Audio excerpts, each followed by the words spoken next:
on the movies, we see the hypnotherapist with the clock Yeah. and the person gets hypnotized and loses control. And that is nothing like clinical hypnotherapy.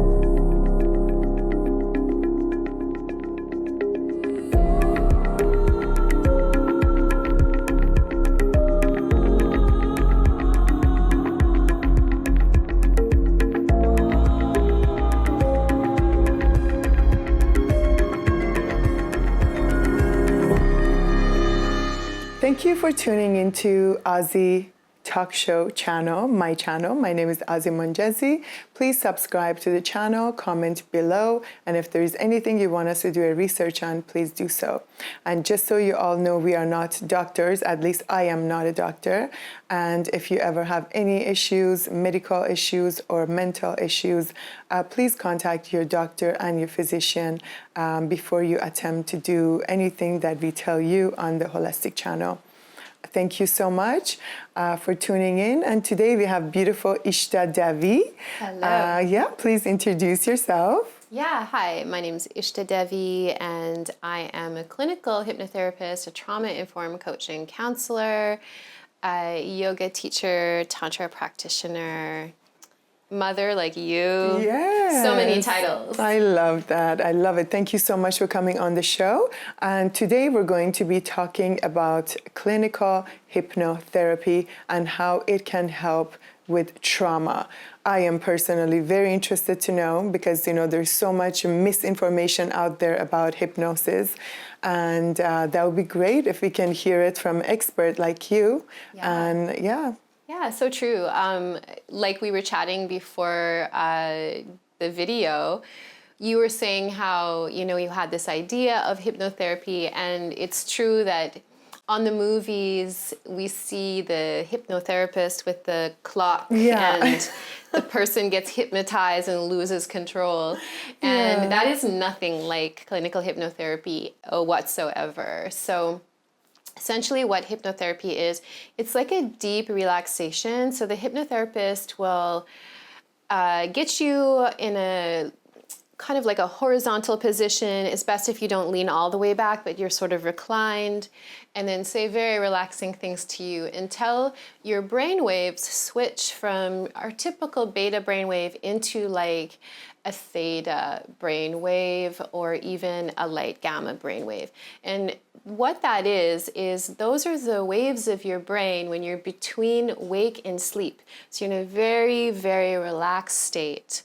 And when we get into a state of hypnosis, the critical mind, which is the mind that is very judgmental, it's always saying this is good, this is bad, this is what's happening, that one steps aside, and then it allows for our conscious mind and our subconscious mind to communicate. And that is so very powerful because our subconscious mind makes up 90% of our mind, which is obviously 90% is huge. So we have this 90% of our mind that is composed of all of our imprints of every experience that we've had, all of our belief systems. Everything is stored in there, and we're often not conscious, especially, say, for example, if we had a trauma, an early childhood trauma in which, and we've spoke about this before, when we have trauma, we dissociate. So we leave the experience. Our consciousness leaves the experience. And then when that happens, we often don't really remember the experience, or it becomes a bit of a blur and we forget. But it's still inside the subconscious mind running. So say if we had a trauma and we were very wounded at that time, our power was taken away. That comes with a lot of messages about us and about who we are, our worth, and our value. And so when those are inside of our subconscious mind running the show, we are acting from that place. We're not acting from a clear, whole, and healthy place. Mm-hmm. And that's where hypnotherapy comes in. And when you say subconscious mind, just for the viewers who don't know exactly what is subconscious mind, is it the place that holds all the memories that we don't want to attend to, like trauma? Or religion, or like what is it exactly? Yeah, so the subconscious mind is our unconscious mind. So it's the mind that is almost dormant. It is not really, it doesn't seem like the active thinking mind. So often when we think about our mind, we're thinking about like the mind that is, again, the critical mind, the one that's saying, oh, this is good, this is bad, I like this, I don't like this. But there is a part of our mind that is not conscious, and it's basically the storage. Where The storage. it's like a storage. I see. Exactly. Okay. It stores all of our memories, all of our beliefs. And, you know, many different theories, psychological theories, are saying, it's pretty much straight across the board, that from birth to 7 years old is when the program gets installed in us. So wow. our experience from birth, actually, many theories are saying even before we're born, we receive a lot of different information through the moods that our mother is experiencing while she's carrying us. And then onward till 7, we get the imprints and the program installed of, this is who you are, this is what's good, this is what is virtuous, this is what we talk about, this is what we don't talk about, you know, this part of you is shameful, this part of you is celebrated, whatever it is. All of that is stored. If we have some traumas along the way, that is getting stored. Wow. And so we continue moving on through life in our conscious mind and, you know, making many decisions and things like that. And often we're not aware that those imprints from the past are really driving our behavior and driving how we are out in the world, how we relate to the world and in our relationships. Wow. And in hypnosis, you actually start accessing the subconscious mind, the mind that you don't, the storage that you never check, right? Exactly. Wow. Yeah. And how does it help to heal drama and bring it all out? And how many sessions does it take for a person to actually go in there, a place that we don't want to go to, right? Yeah. And so it is really important to find a therapist that you really trust so that you can go there with the support that you need. And so, in terms of how many sessions, it really depends on the person. It depends on, you know, how much work they do in a session, how resistant they are to doing the work, because there's always levels of resistance. You know, we decide to do the work that we're ready to do in that moment. So it will depend on the client. But for example, someone may come to me in a session and they're asking to perhaps maybe reach a state of forgiveness to something that happened to them, or, you know, go back to the root cause of a particular belief they have. So maybe they have a belief like, I'm ashamed of my body, or I can't speak to a group of people or a certain type of person. I lose my voice, I can't speak. I want to find where that came from. So in our session, once I guide them into a state of hypnosis, we go into the therapy part of our session, and we can start to go through the timeline in your life, and often we'll regress from most recent time where you felt that way, another recent time you felt that way, and then going a bit deeper to when you're 15 and you felt that way, and then going to that moment when you were 2 years old and that thing happened and it really installed that program, you know, that your level of worth is low, whatever it is, the message that comes through in the trauma. And that is heavily imprints a person's subconscious mind. And so what we do when we go there and we find that moment in time, sometimes there are tears, you know, sometimes there are like symptoms like shaking and I was going to say, tears. how do you know the person is there? Yeah. They'll know they're there too. In a way, we both know. And then at that point, like say the person is saying, you know, I'm seeing this, I'm seeing that, there's this person present, that person present, this thing is happening. I feel totally unsafe. I'm confused, whatever it is. That's when I start to prompt the client to so this is where we can do like reparenting or, reframing. We start to reframe the moment because the subconscious mind is so impressionable. The subconscious mind will believe anything. That's why when we are watching TV and we're hypnotized, because just so the viewers know, when you're watching television or you're watching a screen, you go into a state of hypnosis, and then we get the impressions of whatever is on the screen, and yeah, so. Oh my God, I'm totally hypnotized every time I go on Instagram or social media. I swear, I believe exactly what you said. While I'm staring at it, I feel like I'm going deeper and deeper and deeper, and it takes me a few minutes to actually zone out. I know, and sometimes people will be like, "Oh my God, it's an hour past. Like, what just happened? Where was I?" Wow. So yeah, when we're in that state, we get the subconscious mind is so vulnerable to all of these impressions. So if you're wondering why you bought a product, you might remember that you were watching an advertisement for it, like, however long ago.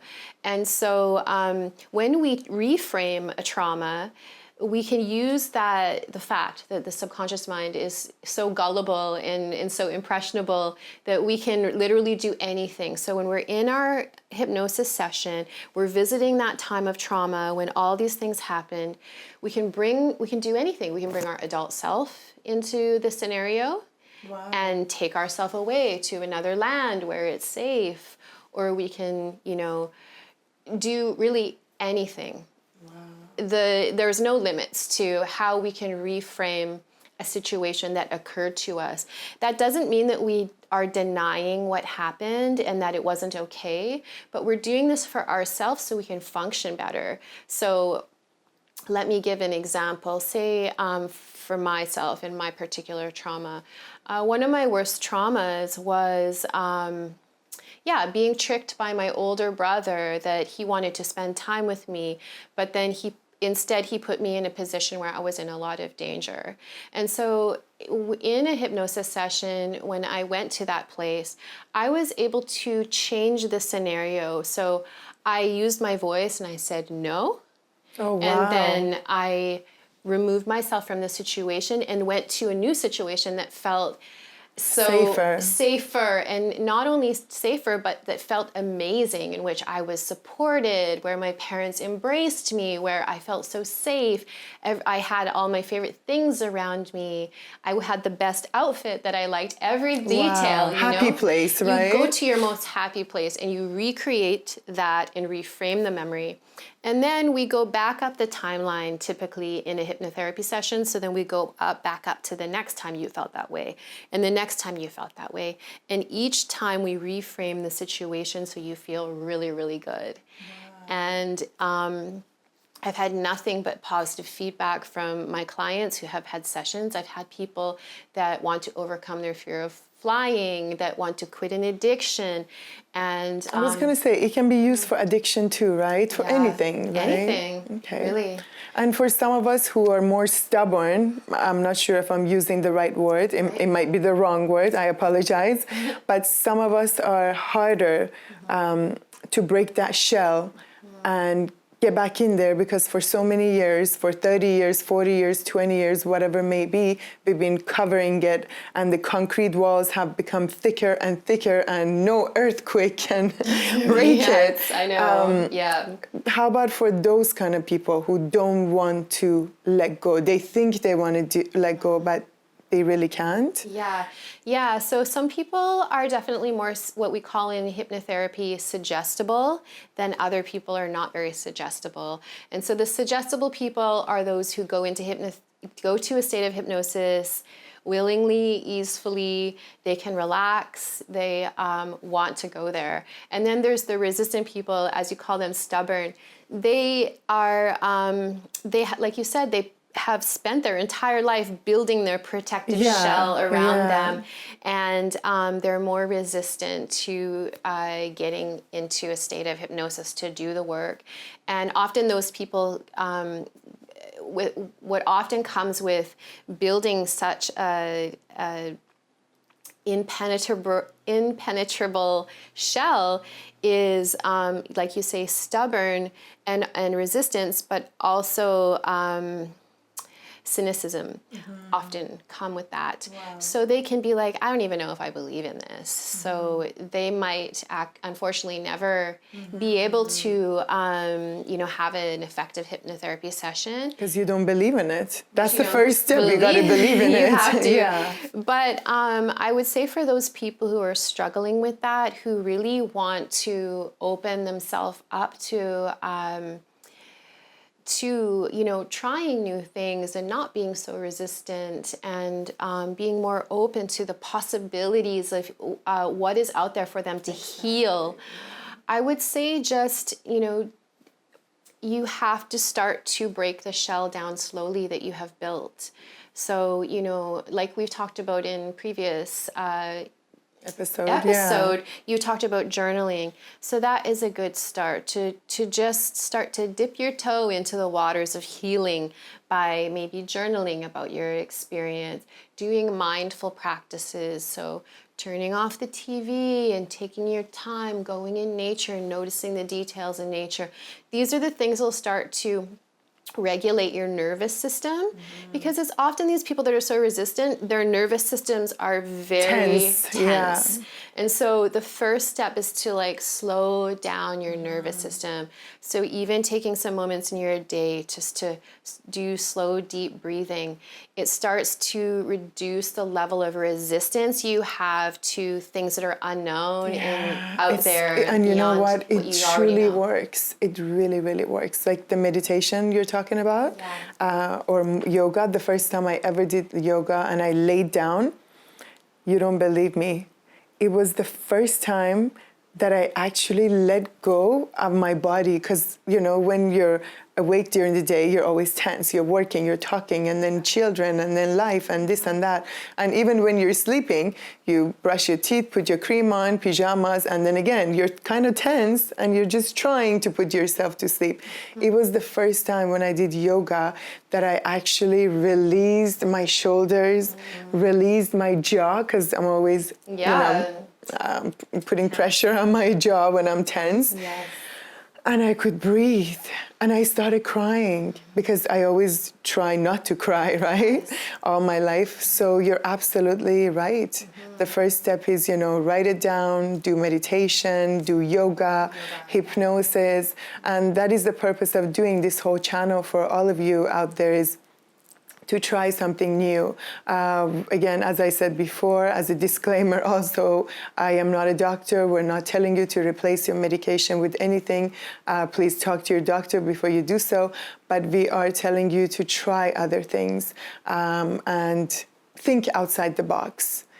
Yeah, it was amazing. Thank you so much. Those were beautiful things. Thank you. One last thing, I saw that you brought something incredible. Yeah. We're going to show after how to use it. Okay. But do you want to talk about it quick? Yeah, sure. This is fulvic and humic acid, and you can find this product made by a few different makers. And essentially what it is it provides your body microbiomes, and essentially microbiomes exist in all living things, and especially in our soil.